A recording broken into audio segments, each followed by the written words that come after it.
पितृपक्ष चल रहे हैं हमारे। हम लोग पितृपक्ष का अर्थ शायद केवल औपचारिकताओं का निर्वाह करते हैं, जानते नहीं है क्या है। हमारे पर 3 ऋण हैं। देव ऋण, आचार्य ऋण अथवा गुरु ऋण जो आप कहें, और पितृ ऋण। इन 3 ऋण के उपरांत ही हमारी पूजा है, हमारी साधना है और हमें पुण्य मिल सकता है। तो ये पितृपक्ष है। हमें पितृ ऋण से उऋण होना है। तो अक्सर संप्रदाय हमें यही पढ़ाते हैं और हम भी यहीं तक रह जाते हैं कि श्राद्ध कर लिए अपने पुरखों के, यही पितृ ऋण है। ऐसा नहीं है, ये कदापि नहीं है। धर्म का अर्थ होता है जो सृष्टि के नियमन सूक्ष्म संचालन का अनुपालन करे, उसे स्पष्ट करे और उसके साथ मेरी मानसिकता को जोड़ दे, उसे हम धर्म कहते हैं। और रिलीजन जो सांप्रदायिक सोच है वो हमें केवल एक अंध आस्था और अंध भक्ति तक बांध देती है। ये दोनों का भेद है। तो पितृ ऋण क्या है?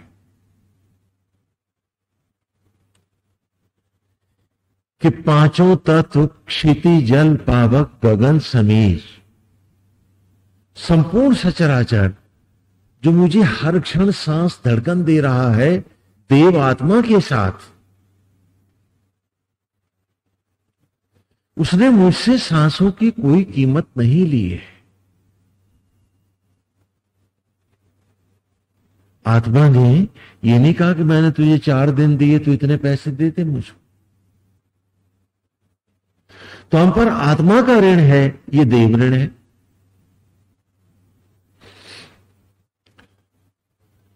और हम पर पितरों का अर्थात सचराचर का भार है, जिन्होंने क्षिति जल पावक गगन समीर, ये सब इन पितरों ने मिलकर के हमें एक एक क्षण प्रदान किया है।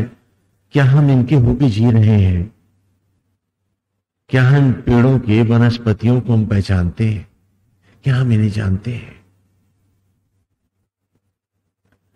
और आचार्य ऋण आचरण से उतरता है। क्या मेरा स्वभाव, आचरण, क्या मैंने शरीर को भगवान का मंदिर माना है? और जिस भावना से पुजारी मंदिर और मूर्ति की सेवा करता है, क्या मैं हर सांस इस भाव से जी के आया?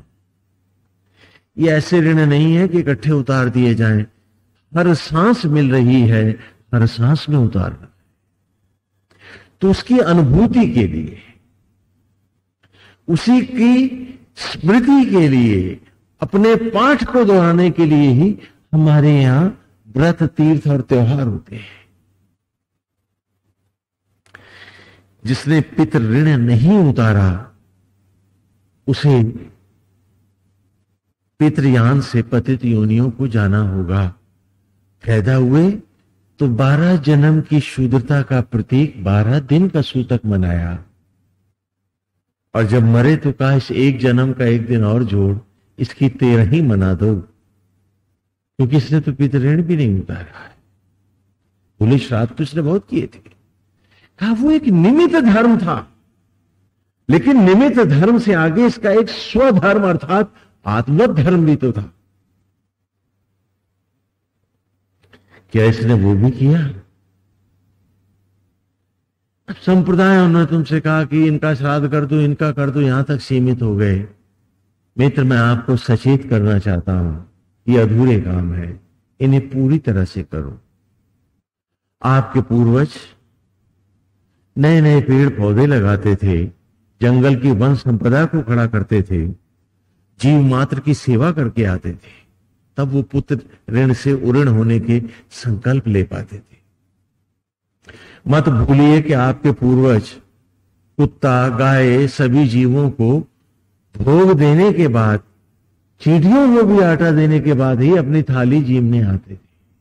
आज आप गायों का चारा भी, सब कुछ खा रहे हैं, जीव जंतु भी खाए जा रहे हैं, तो आप पितृऋण से ऋण कैसे हो? खाली श्राद्धों से? भूल जाइए इस बात।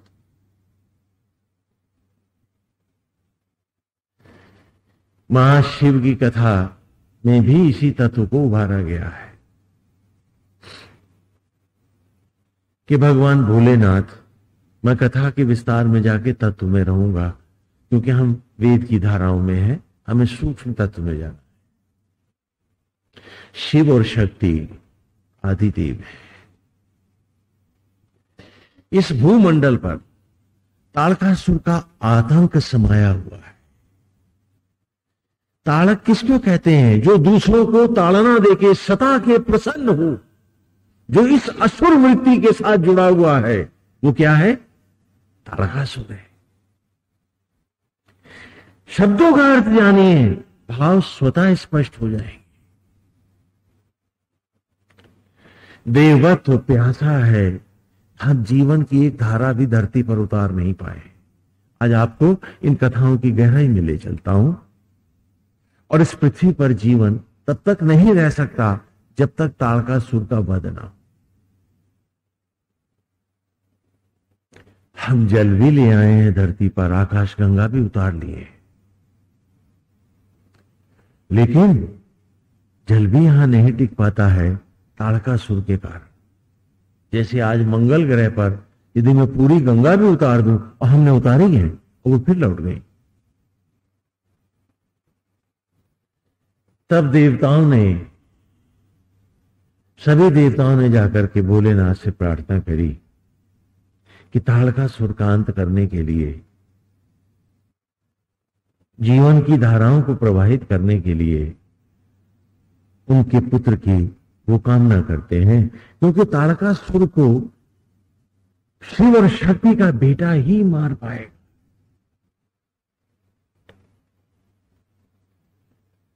मेरी कथा ध्यान से सुनेंगे, क्योंकि मैं ये मानता हूं टीवी सीरियल खूब है, कहानियां खूब हो रही हैं, हमारे कथावाचक भी खूब सुनाते हैं आपको, और आप ग्रंथों में भी अब इन्हें पढ़ रहे हैं। और सौभाग्य से पहली बार सुप्रीम कोर्ट ने कहा है कि हम कोई भगवाकरण नहीं कर रहे हैं, इसलिए शिक्षा में भी पहली बार हमें स्थान मिल रहा है। अभी तक हमें कोई जगह नहीं थी, केवल जो वीआईपी संप्रदाय हैं उन्हीं को थी विशेष मान्यता प्राप्त। तो ताड़कासुर विध्वंस करता है, वो जीवन को पनपने ही नहीं देता है। तो अब इसको हमने लीला कथाओं में, शिव पुराण में आपको दिखाया, क्योंकि मुझे बच्चों को सुशिक्षित करना है, उन्हें पढ़ाना है। अब वो इतने बड़े सृष्टि के गहन तत्व मैं बिना किसी लीला कथा अर्थात नाटकों के द्वारा नहीं लाऊंगा, तो आप पढ़ोगे कैसे? तो शिव और शक्ति के जो अंश उभरे देवताओं की भूल से,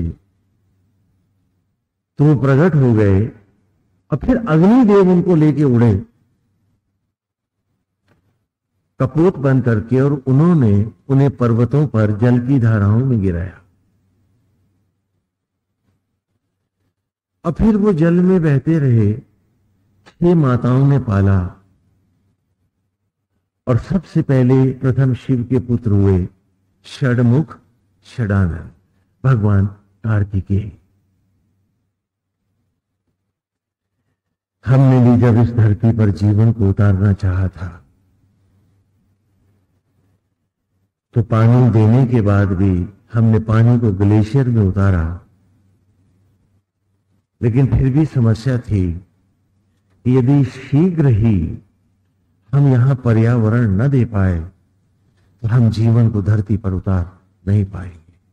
इसे ज्योतिर्वेद के विभिन्न सोपान नामक 3 खंडों में उपन्यासों में दिया है, आप उसको वहां भी देख सकते हैं, विस्तार से बताओ। तो शिव और शक्ति के बीच अग्निदेव लेके उड़े, और उन्हीं से सबसे पहले आदि शक्ति मां जगदम्बा और भगवान भोलेनाथ की प्रथम संततियां जो प्रकट हुई, वे कार्तिकेय थे। कौन थे? कार्तिकेय थे। आप नहीं जानते वो कौन थे। वो आज भी हैं, आपके चारों ओर है।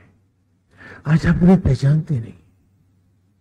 शिव और शक्ति के निषेधित बीज जो हमने गिराए थे, वो पर्वतों पर गिरे, वो नदियों में बहे, 6 माताओं ने अर्थात 6 ऋतुओं में पाला उन्हें।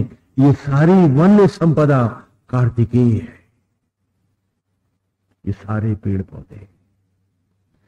आप खाली भजन गाते हो ताली पीट के, कभी आपने इनकी गहनता में जाके देखा कि क्यों सनातन धर्म में हर पेड़ की पूजा है, पौधों की पूजा है, क्यों है?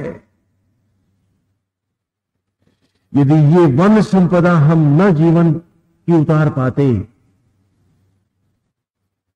तो आज इस धरती पर आप भी नहीं होते, ताड़कासुर का तांडव होता।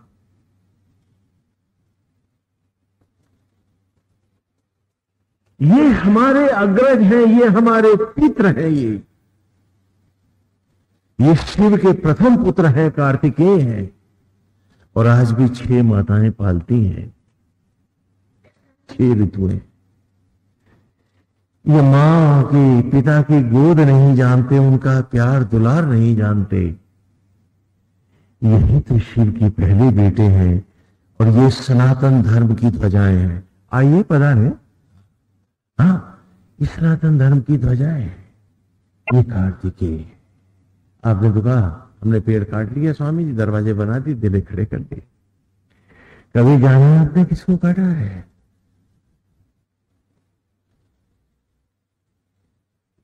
और जब पुत्र प्रकट हो गए कार्तिकेय, मां ने चाहा कि उनके पास रहे, तो कार्तिकेय ने कहा माता मुझे तो धर्म का प्रचार करना है। और वो उत्तर से दक्षिण तक कार्तिकेय बढ़ते चले गए। कहीं वो सुब्रमण्यम के नाम से, तो कहीं वो नाना नाम से, मुरुगा स्वामी के नाम से, अयप्पा के नाम से, जगह जगह भी प्रसिद्ध हुए भगवान कार्तिकेय। ये पेड़ ही तो है, ये वनस्पतियां ही तो है, यही तो शिव की अर्थात सृष्टा की पहली संतति है। और जब मां को लगा कि उनके पास भी एक बेटा होना चाहिए, जब लगा उनको कि उनके पास भी एक पुत्र होना चाहिए जो मां के पास रहे और मां की सेवा करे, तो शिव और शक्ति ने का एक संतान तो और होनी चाहिए। तो ऐसा सोचते समय भी नहाने की तैयारी में थी, तो उपटन बनाया उन्होंने। उपटन समझते क्या क्या बनता है? आटा है, चिरौंजी है, हल्दी है, खाद्य तेल है, और सुगंधियां हैं, है ना, ये सब मिलाया जाता है। उसमें मिला करके वनस्पतियों को मिला करके और सुंदर उपटन बनाया जाता है। तो मां ने उपटन अपने तन पे लगा करके जब उतारा तो फिर इकट्ठा हो गया उपटन।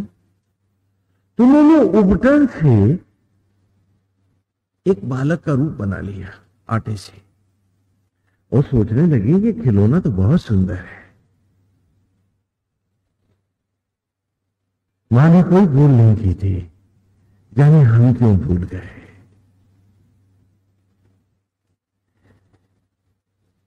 क्या आज मनुष्य के लिए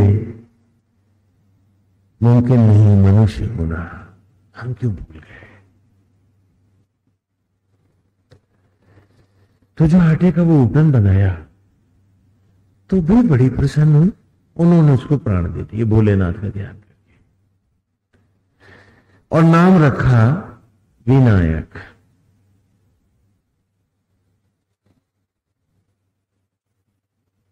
श्री गणेश।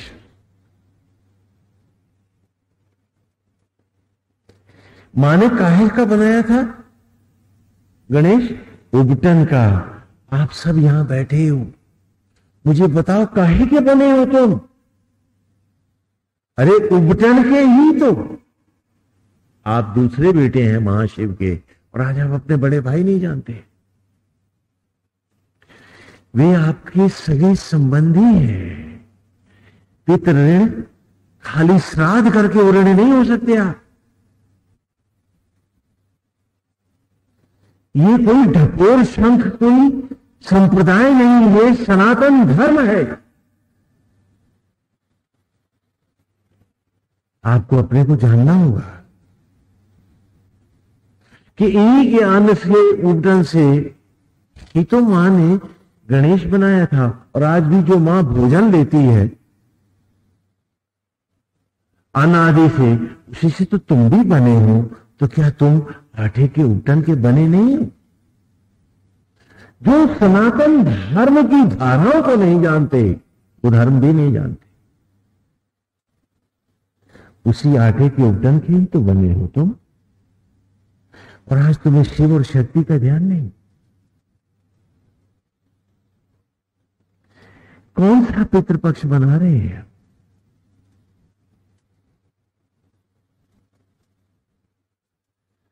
और भगवान विनायक को, नन्हे गणेश जी को बना के मां ने कहा पहरे पर बैठ जाओ, वे भी आए तो आने मत देना, मैं नहा रही। अंतर्यामी भगवान भोलेनाथ आ गए। उसने रोका, उसने कहा मेरी माता भीतर स्नान कर रही है। तो उन्होंने दिव्य दृष्टि से देख लिया कि शिवा संतान के बिना बहुत दुखी थी। इन्होंने आटे के उपटन से बालक तो बना लिया, लेकिन भूल कर गई कि तन तो आटे के उपटन का चल सकता है, लेकिन शिव के पुत्र का सर तो आटे के उपटन का नहीं हो सकता। बाद में पौराणिकों ने अलग अलग कथाएं बनाई। उन्होंने कहा कि अगर वो तुम्हारी माता है तो हम तुम्हारे पिता हैं, उनको भीतर जाने। बोले ये सब नहीं जानता है, मैं नहीं जाने। तो भोलेनाथ को लगा कि ये आटे के उपटन का सर नहीं चलेगा। जो मुझे ना पहचान पाए उस सर का काम क्या है? साक्षात खड़े हैं और ये उपटन का सर नहीं पहचानता। उनका हम जाएंगे। लीला करी उन्होंने, झगड़ा हुआ और उसका सर उड़ा दिया, क्योंकि सर चल ही नहीं सकता। धड़ भले आटे के उपटन का रहे, लेकिन अगर सर आटे का रह गया तो शिव शब हो जाएगा। समझ लो इस बात। वो सर उड़ा दिया। जब पधारे तो उन्होंने कहा आपने क्या किया? उन्होंने कहा हम इसे अभी जीवन दान दिए देते हैं, लेकिन भवानी आपने ये विचार नहीं किया कि आटे के उपटन का सर अज्ञान और अंधता का भरा होता है, वो शिव का पुत्र कैसे होगा? मूल कथा सुना रहे। इसे जाना ही होगा। और कहा अपने गणों से जो उत्तरायण समाधिस्थ मुंह किए तप कर रहा है,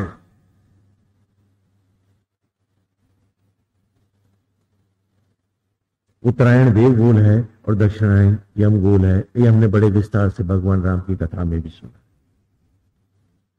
इसलिए जब सूर्यदेव मकर संक्रांति में प्रवेश करते हैं तो हम खिचड़ी मनाते हैं, उत्तरायण दिवस मनाते हैं। कहा जो उत्तरायण तप कर रहा है वो सरला। पैरावत हाथी का बेटा जो ऋषि विश्वरूप थे, वे ही तपस्या में लीन थे।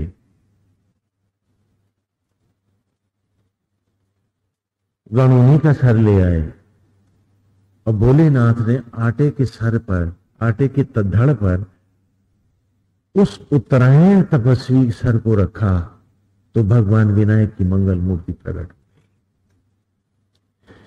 आपने आटे के सर के मोह नहीं छोड़े। आप भूल गए कि आपको भी सर को हटा के तप, तपस्या, अर्पित भाव का एक विनायक के जैसा सर लाना है। शिव के पुत्र हैं तो इतने निंदित होकर के, निकृष्ट होकर आप क्यों जी रहे हैं? क्यों लज्जित कर रहे हैं अपने बनाने वाले को? क्यों नहीं बदले आटे के सर आपने आज तक? लीला कथाओं की गहराइयों में जाओ, कहानी तुम्हारी है। काश आप जान पाते। और जब दोनों बालक बड़े हुए, थोड़ा सा और भी हल्के से चल रहे हैं क्योंकि हम वेद में हैं, आज का पर्व भी है तो इसकी चर्चा भी होनी चाहिए। तो दो कन्याओं का चयन किया उन्होंने कि एक कार्तिकेय के साथ ब्याह देते हैं और दूसरी हाँ, विनायक को मिल जाएंगे। तो बुलाए गए कार्तिकेय भी और विनायक भी। गौरा ने कहा कि हम ये दो कन्याएं हैं, एक रिद्धि है एक सिद्धि है, इसमें एक तुम्हारे लिए है और एक तुम्हारे छोटे भाई गणपति के लिए। तुम बड़े हो, तुम बताओ क्या कहते हो। उसने कहा माते, ये दोनों मेरे छोटे भाई को दे दो, तुमको दे दो, और तुम लज्जित नहीं हो। कहा मुझे तो ब्रह्मचर्य व्रती रहना है, मुझे तो इस धरती की तानाव का अंत करना है, मुझे तो इस पर्यावरण को जीवंत करना है। मैं यूं ही अकेला तन्हा जंगलों में खड़ा रहूंगा और धर्म की शिव की ध्वजा बनूंगा। रिद्धि और सिद्धि मेरे छोटे भाई को दे दो, अर्थात तुम लोगों को दे दो। और वो सब पा करके भी तुम सुधरे नहीं, खाली भजन गा लिया, जैसे कोई नौटंकी करने आए थे वो चले गए। आज रिद्धि सिद्धि सब तुम्हारे पास है, सारी सुख सुविधाएं हैं, और इन्हीं के द्वारा ये कार्तिकेय है, हमारे पितृ शिव हैं, और फिर ये कार्तिकेय है, हमारे अग्रज हैं तो पितृ हैं। क्या पितृपक्ष में हमने पेड़ लगाए? क्या हमने वन संपदाओं को खड़ा किया, इनको सींचा? क्या हम इन पर संकल्पित होकर जिए? और जिसने हमको बनाया है उसी में सारे जीवधारी बनाए। क्या इनमें शिव को देख करके हमने एक की भी पूजा की? 33 करोड़ देवता गाय नहीं होते हैं, ये सब हम भजन की तरह गाते हैं, तोते की तरह रटते हैं। सच बताओ, तुमने किसी गाय में एक देवता देखा? मतलब देखा, दूध दे रही है तो ठीक है, नहीं दे रही है तो बेच के दूसरी ले आ। तुम कैसे गणेश हो? कैसे बनाओगे पितृपक्ष?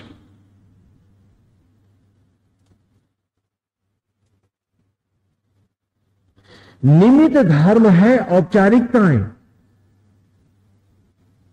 और स्वधर्म है इनमें डूब के जीना, आत्मस्थ होके रहना, हर जीव में उनका भाव लाकर। क्या तू भाव से भी जीवों पे न्यौछावर नहीं हो सकता कि नारायण ये आपकी मूर्ति है? सिर्फ मतलब के लिए क्यों? ये बड़ी विचित्र बात है, और हमें लगता है कि हमने धर्म कर लिया है। हमें प्राणी मात्र में एक ब्रह्म का भाव लाना है, भेदभाव नहीं करना। महाभारत की कथा में उतंग ऋषि की अवस्था में हम देखा है। एक उदाहरण देते हैं। एक बहुत तगड़ा मल्लाह था,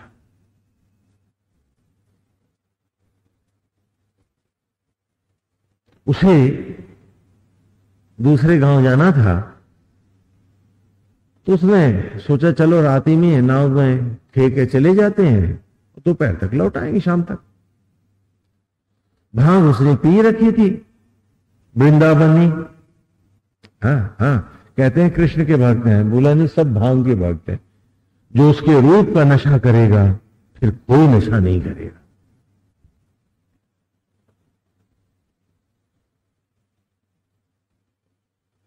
तो लगा रात भर चप्पू चलाता रहा। सवेरे उसने नाव किनारे लगाई, वो उतर गया, देखा अरे वाह, हमारे गांव में भी वृंदावन जैसे घाट है, सारे ही मंदिर वैसे बना लिए, वैसे ही सीढ़ियां बना दी। कहने लगे भाई तुम लोगों ने बड़ी जल्दी नकल कर डाली, हाँ पूरा वृंदावन बना डाला। उन्होंने कहा क्यों, अभी नशा उतरा नहीं? बोले क्यों? अरे बोले वृंदावन में ही तो बैठा। बोले मैंने तो रात भर चप्पू हिलाए थे। बोला लंगर भी उठाया था क्या?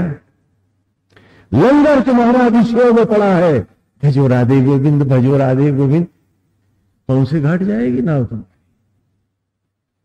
जिसके मन में, आचरण में, स्वभाव में, विचार में ईश्वर नहीं है, उसकी औपचारिकताओं में भी कोई भगवान नहीं होते, बल्कि ईश्वर को लगता है कि मेरा अपमान कर रहे। अरे उनके हो तुम क्या हो जाओ, तुम्हें आटे का सर हटाना था, तपस्या का सर लाना था। कैसे?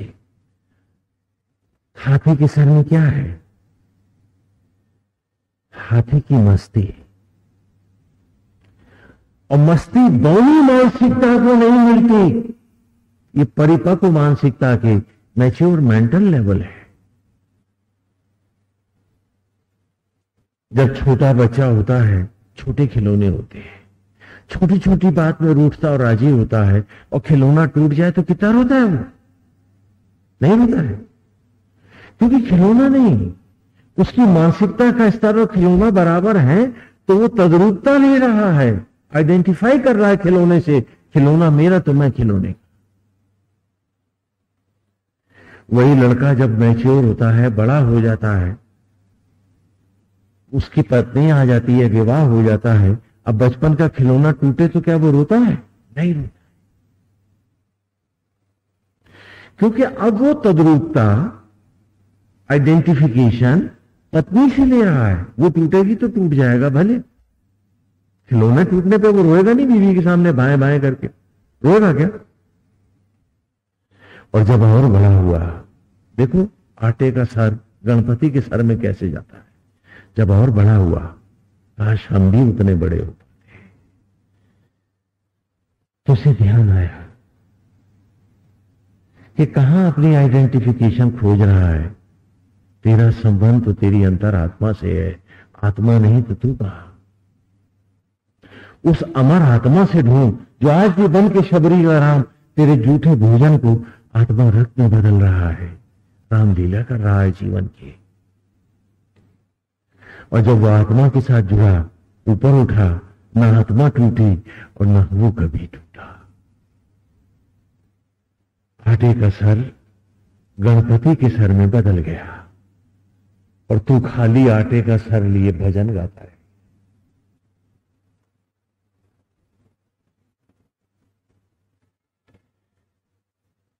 अगर आटे का सर रह गया तो शिव नहीं शव भर रह जाएगा,